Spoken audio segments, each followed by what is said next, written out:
Sino ang pambansang bayani ng Pilipinas?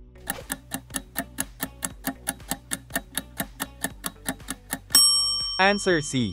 Jose Rizal. Ilan rehiyon meron sa Pilipinas?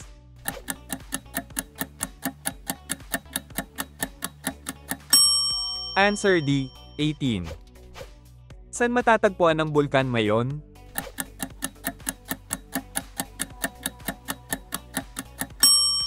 Answer B. Albay.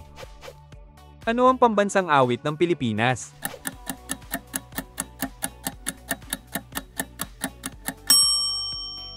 Answer C. Lupang Hinirang.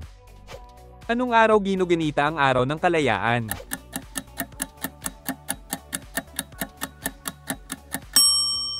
Answer A. Hunyo 12. Ilan ang nasagutan mo? I-comment mo na yan sa baba. Mag-like, follow, and subscribe na din kung gusto mo ng mga content katulad nito.